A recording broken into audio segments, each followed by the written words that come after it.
Today, we're going to be talking about the masculine energy and the masculine body as well, the biology of a masculine individual, and how to actually, if you are a man wanting to attract a woman, how to enhance those qualities so that you can attract the quality woman that you dream of.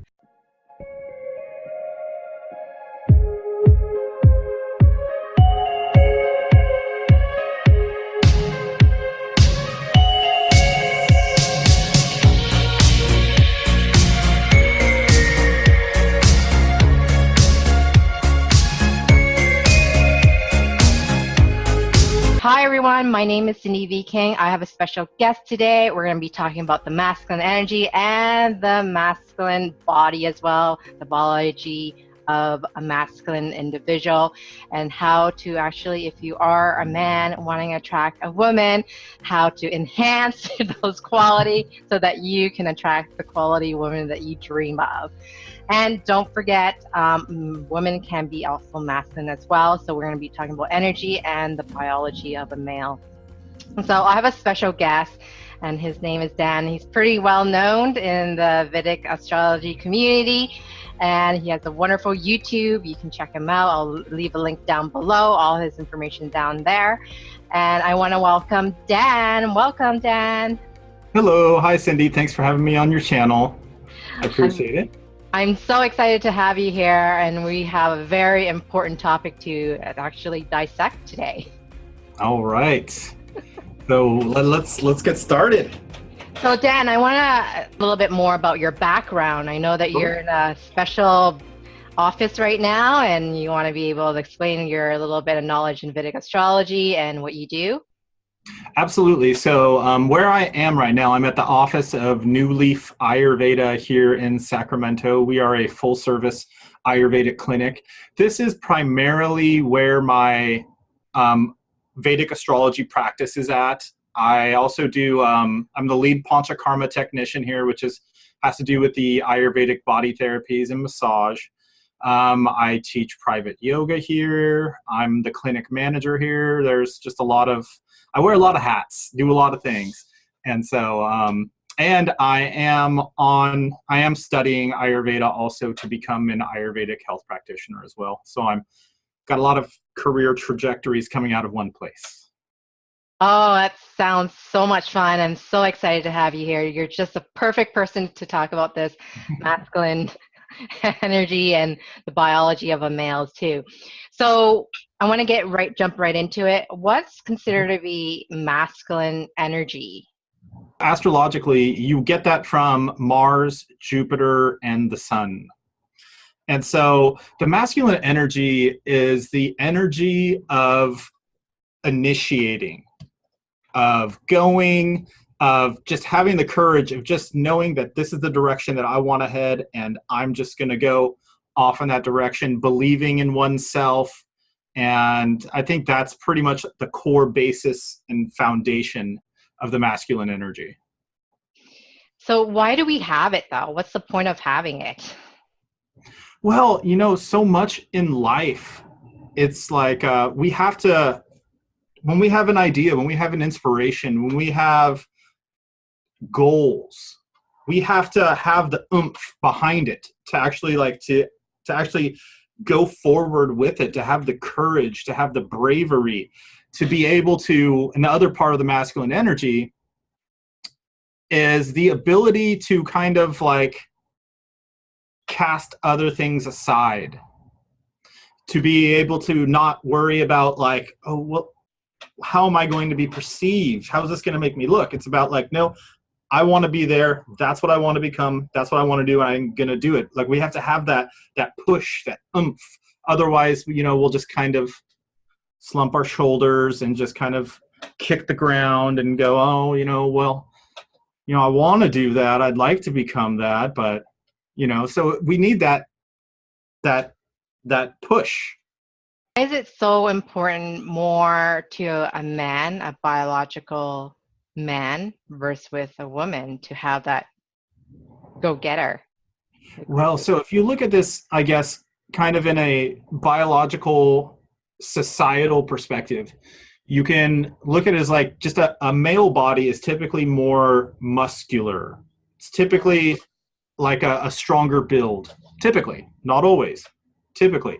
And there's a role, there's a societal, just a general societal role for a man of what a man is supposed to be, which is, and this is coming from, I don't know, thousands of years of evolution, where it's like the man is the one that has to protect the family, has to find food sources, and has to provide shelter and to gather everything. And so, so bringing the masculine energy into the kind of the biological societal identity of the male archetype is that it's like the male is supposed to be the one that goes and uses his strength and takes what he needs and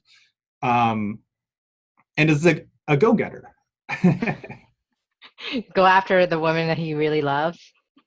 Right, exactly. I mean, if you, I mean, this has been my experience in dating circles, or just in general, which is like, it's when you show the initiative and you show the strength to go up to a woman and say, "Hi, how are you? My name is Dan," et cetera, and express your interest. It's like nothing typically happens. Again, this is typically, not always by any stretch of the imagination, but typically it's about women seem to be more attracted to the confidence. Are you talking about the sun right there? Oh, absolutely. The sun is, the sun is about just being who you are, regardless of what anybody else thinks. It's like you just are going to be that biggest thing that you can be. And it brings out that energy of being able to just bring your personality out. Whoever it is that you are, like whatever it is that you want to aspire or do, you just become that person. And you just have that aura of confidence, that aura, because like the sun's the biggest thing in the sky, brightest thing in the sky. Your eye is drawn to its magnificence. And I'm not saying that to be masculine is to be magnificent, but it's more like you have that aura. You just have that. That's what really what the confidence brings. Because we are so intuitive when we don't even realize we are. Where like, because things like confidence, sometimes you can just see it on a person. I mean, it's not by what they say, it's not by what they do, just their presence. Right. It's like how they stand or walk or how they present themselves. Right.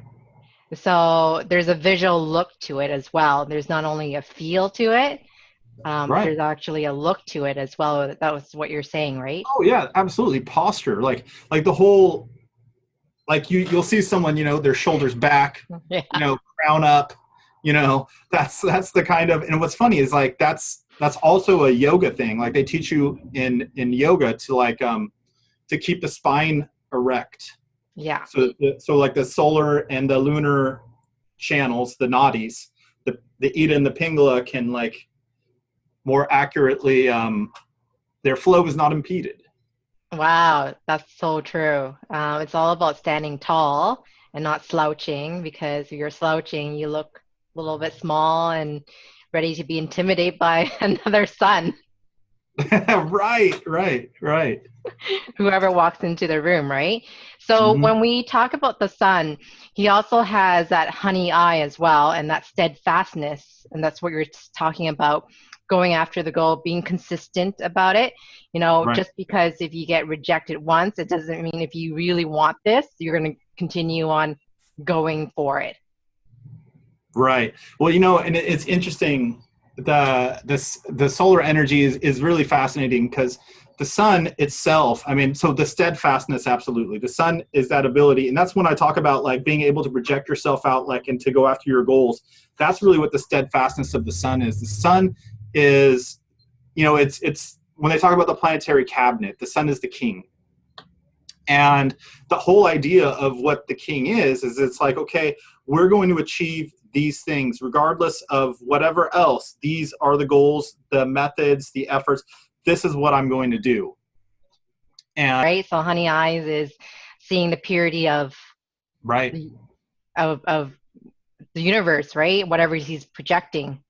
Right. The thing that the sun goes after is the thing that it sees as like, because if you think about like honey is not only is honey sweet, but honey is nourishing.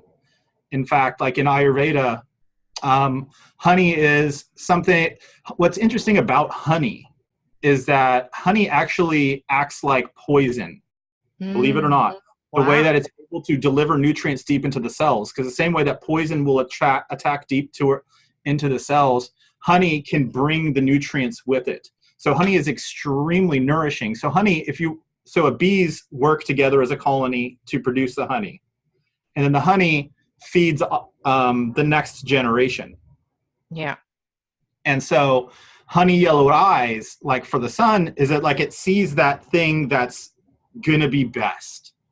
That goal, that objective, whatever it is, it's very clear, and it's just something that a person knows that it's like that's the thing that is going to bring about the best results, and that's what I'm aiming myself towards. Right, and because it's not only honey, but honey is a pure form, because the sun is also purifies things as well. Right. So the masculine really purifies the thing. So he's acting like a noble person. Maybe you want to explain about the word noble, because not a lot of people use those words. Like, hi, I'm looking for a noble man. Right. So, and noble, like I look at noble along the lines of the words like integrity and like, and then sun also has to do like with the king, like with being royal. And that's also with the sign the sun rules Leo, has a lot to do about royalty. And so the sun it's all about purity. It's all about the best thing. So a noble position, a dignified position, is because it's one who, and if you look at the sun rules Leo, which is a natural dharmic house. In fact, a fire sign too. And so the sun and the idea of purity is it's going after the best thing, but it's also going to go about it in the best position and way and stance possible as well. So does that?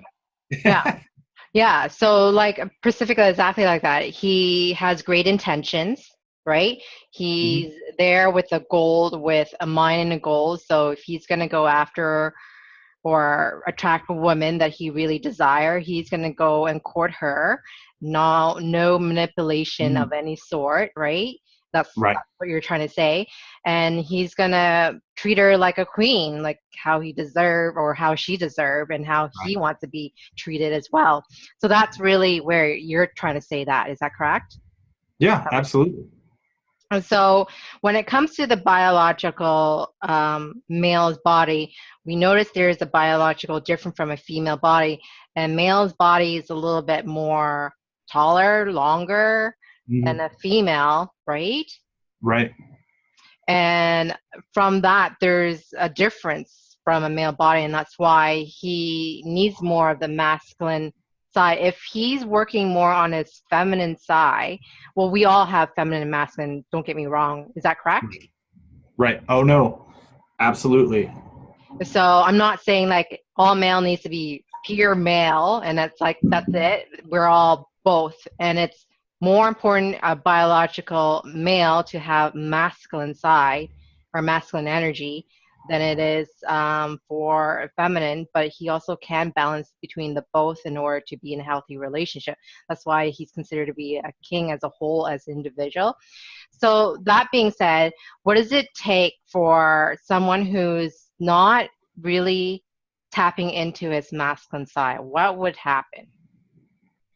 So what would it take for that person to become better, or what would it look like if they were not as masculine?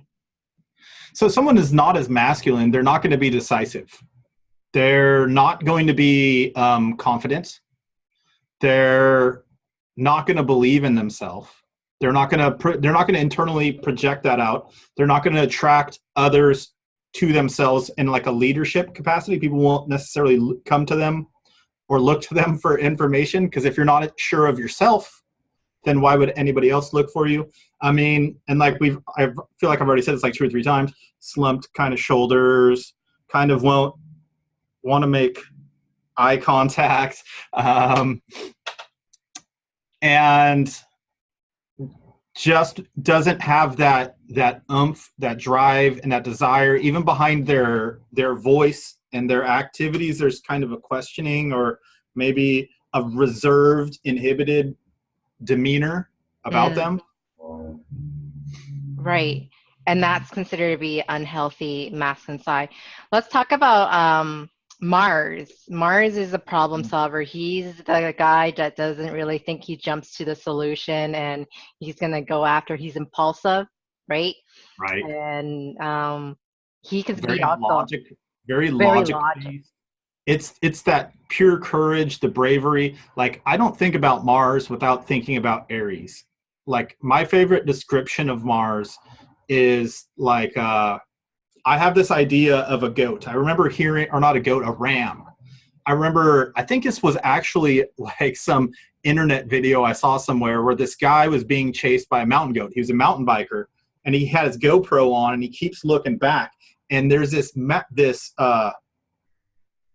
mountain goat, but one of those rams, bighorn rams or whatever. And Yeah. that thing would put its head down and would just start coming straight at him. And like, that to me is the energy of Mars, like, to a T. It's just that ability to just like, I'm just going to go that way. That's what I need to do. And I see that there's only one way to go about it. That's the idea of putting the head down and going forward, is that it's like, I don't care about the consequences. I don't care if I'm going to break a couple bones going in this direction. I don't care if my head contacts something else and and there's damage that happens. Like, collateral damage is a big time, like, martial byproduct. And so Mars is that. It's that third chakra, that gut energy, just that ability to just like step into one's power and to go forward. And then, but I've been watching this so much lately also, is like, so there's the intensity side of Mars. And what I see as like kind of the issue with Mars, aside from the collateral damage idea, is that Mars sees one way of doing things. And that's it. If you see someone that's stuck in their Mars, you're going to see somebody that is just, that's the way they're going to do things. And no matter what you say, no matter what you do, they're going to do that no matter what. And they're not going to listen to you because they don't care. They got their head down. And then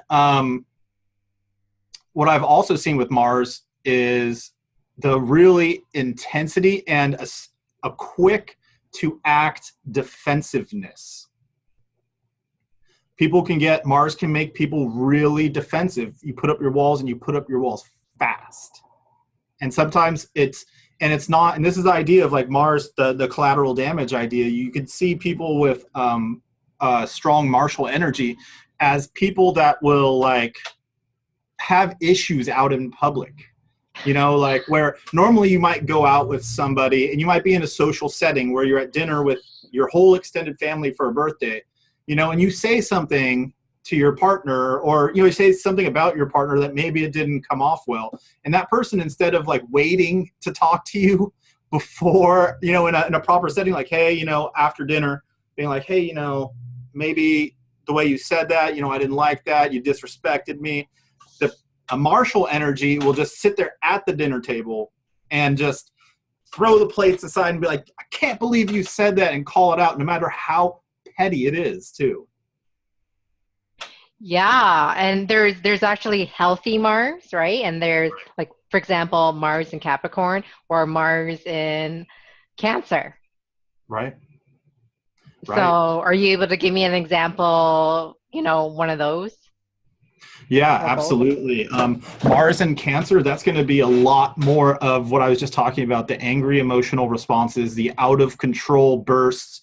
And the other thing with Mars being the planet of activity, and part of where that emotional outburst comes from is a certain reservation or inhibition, like things bottle up on them a lot.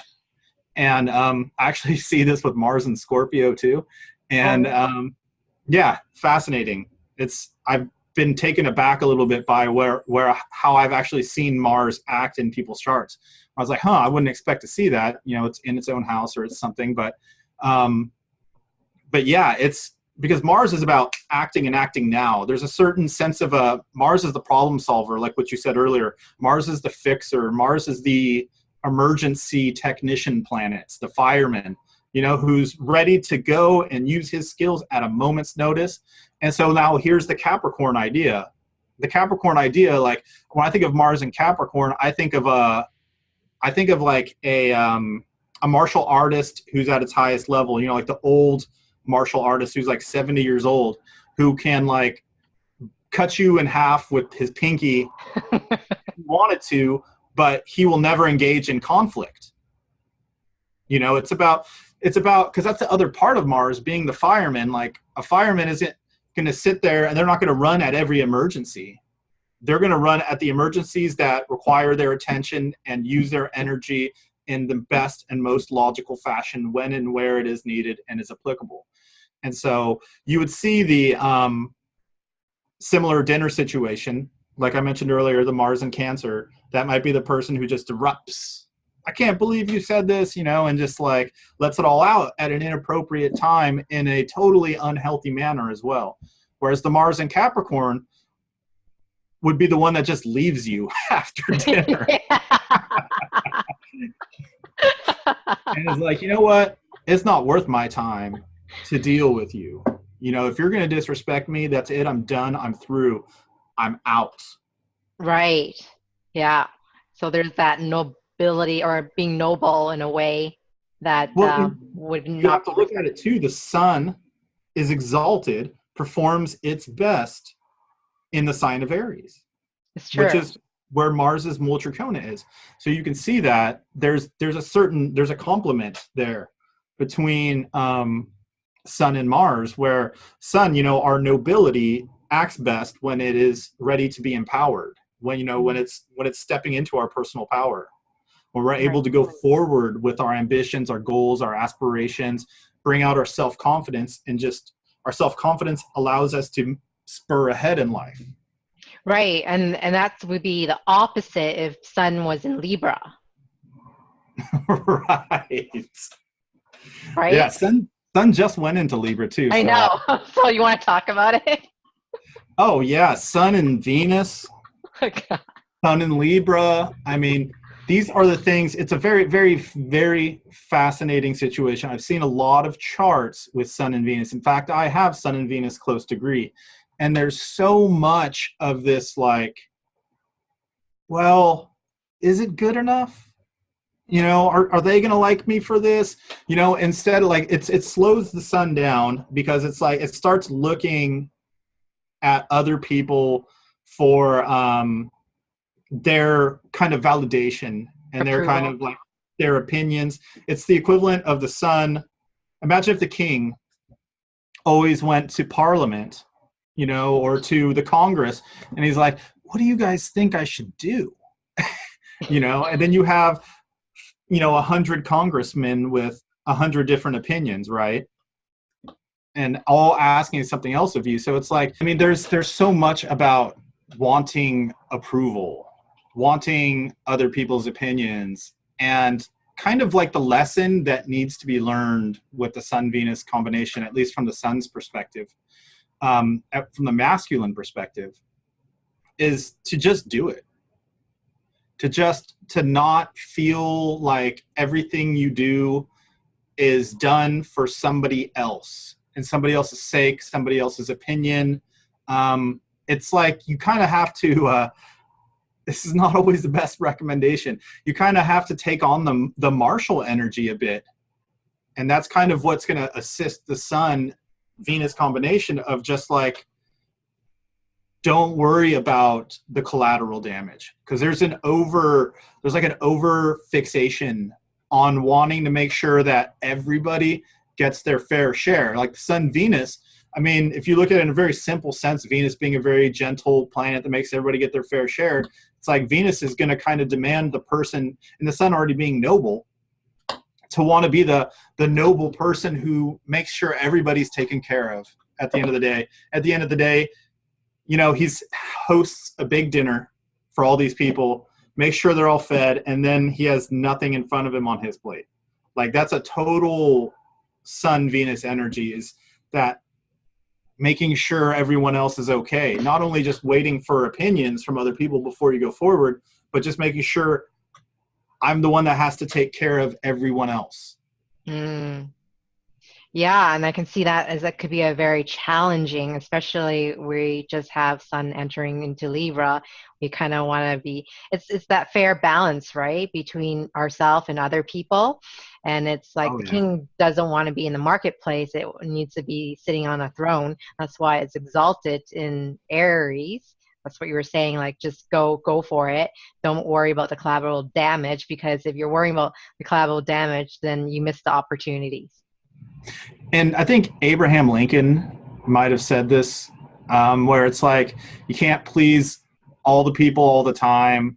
You know, there's a whole thing about that quote. You can please some of the people some of the time. And that's a big time lesson of a Sun Venus or a Sun Libra combination. And that is that, like, this is like kind of the collateral damage idea, is that like there's going to be people that are unhappy with the things that you do, or that get hurt, or that may not view you in the best light. But you have to do your thing. You know, there's going to be the people that like you, but I think Sun Venus makes the people either attract that energy or they hold it a little bit too close to their heart. Like, you know, we all, doesn't matter if you don't have Sun Venus, you're going to hear somebody's chastisement or somebody's, especially in this day and age of the thumbs up, thumbs down. Like, by the way, if you're watching this video, make sure you give it a thumbs up. Right. Thumbs up for Dan. Yeah. And so like so I think with Sun Venus, it's like people are more aware of the thumbs down. You know, for every 2,000 thumbs up and they get one thumbs down, it's like, well, what did that person do? What do I have to do to change to be better to get 2001 thumbs up, you know? But it's never going to happen. There's always going to be people that don't agree. Those are really wise words. Don't please everybody out there. It's got to please yourself first. But I also look at the Sun and Venus as like I can't remember. I used to have a little cool name for it, but it's a really nice affliction. Okay. Because it's the affliction of being too gentle, basically. When you need to, you know, instead of like graduating high school and asking everybody what they think you should do, seeking counselors and asking your mom and your dad and your cousin and your brother who's a sheriff and your sister who's a nurse, you know, what should I do? What should I do? What should I be? What should I become? What do you think I should do? It's more about like, no, just do what it is that you are. But honestly, I mean, the ramifications for a Sun Venus combination are hurting the person's ability to be themselves and to do their thing. So it's not really like a Saturnian or a cruel planet influence. Venus is a gentle planet. And so it's not the worst affliction in the world. Yeah, because I know that in Vedic astrology, they're like, well, it's debilitated in, you know, Libra, and you can't really be able to focus on your goals, your, you know, so forth. What the, you know, ancient Vedic astrology is saying is like it's bad, right? But really, it's not that bad. It just means that you're more compromising than king, right? Right. And think about it. If you're in a relationship, how healthy is it if you're in a relationship if all you do is what the other person wants of you? Right. You know, if all you do is like, oh, what do you want me to do today, sweetheart? Oh, you want me to take out the laundry? Okay, I'll go do the laundry, sure. You know, instead of just being like, okay, today I'm going to go do that. And that's sometimes what our partners want of us, right? Right. Is to be decisive. Right. And to lead the way and be like, okay, this is what we're going to do. We're going to do this and this and this. And sometimes people find pleasure in not having to always tell someone else what to do. Right. It's totally true. When it comes to exaltation and debilitation, I am a student of Shadbala. Yeah. And there is just like, when it comes to, so all of you, this is a little side course in the middle of this discussion of masculinity. When it comes to debilitation and exaltation, that is one portion of Sthana Bala, and there's about 8 different things that make up Sthana Bala, which, don't get me wrong, Sthana Bala is one of the most important strengths. I mean, it's the real big determining factor of whether a planet has a really high Shad Bala or where it can have a really low Shad Bala. But then there's, Dig Bala, there's the Kala Bala, there's all the different, it's 6-fold, 6 strengths. Shad, 6, Bala, strength. It's the 6 strengths. So it's like exaltation and debilitation just make up, it's like one layer. It's like, okay, now what else is that sun doing in the chart? So often we're quick to look, our eye jumps out, sun in Libra, oh man, that's bad. Yeah. You know what I mean? Yeah. And it's the same way. I mean, you could have sun in Aries and be like, oh wow, this person's just going to be so just, they go and they do their thing. It's like, yeah, but maybe that sun's low in Dig Bala. Maybe that sun is conjunct Saturn or strongly influenced by Saturn, and their Saturn itself is super weak. Their Mars is super weak. Like all of the planets, like it's so fascinating. The more and more charts I see, the more and more I work with people, the more and more that I really understand that, like, to understand one planet, you can never really just take one planet in a chart, isolate it, and think that you understand the person's life. Yeah. You have to, I mean, so how strong are the other planets doing? Whether they're influencing the other planet, their enemies and friends and all the stuff with the Avashtas. It's such a complex thing. Like, again, here, I'm just going to go tangential because this is fun. When I do readings, my thing with a reading is I take 2 weeks. I don't care. I could literally have nothing else to do, but I will not do the reading of a new chart I see for 2 weeks because there's a lot to take in. And so many different layers and levels to astrology, especially the more and more that you study it, that to gain like a better appreciation of what's going on in the chart, sometimes, for me anyways, it takes that process of really just kind of like digesting the information. Yeah, I totally agree with you with every concept. And what he was mentioning about Shad Bala, there's so many techniques, and that's just one of them. So if my audience don't know only just like the surface astrology, which is the book cover, like, and we talk about it, but if you want more depth, there's more techniques. And he was mentioning about Shad Bala, it's more of the degree and the layers of it.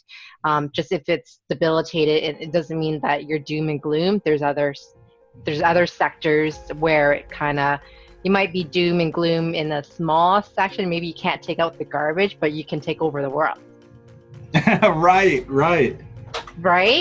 So don't, like you were saying, don't judge just based on that one principle. There's many sectors and layers how a human works, right? So yes, it happens so many times in many charts where you see somebody has a debilitated chart or debilitated planet, and then they're taking over the world with their inventions and stuff like that. So right. Really good point on that.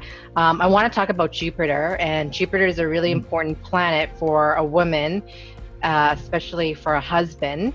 And they say that Mars is good for a boyfriend in Western astrology. Interesting. Yeah, so, and then in Jupiter is more important for husband material in Vedic astrology. Right, absolutely. Jupiter is a very, very fascinating planet.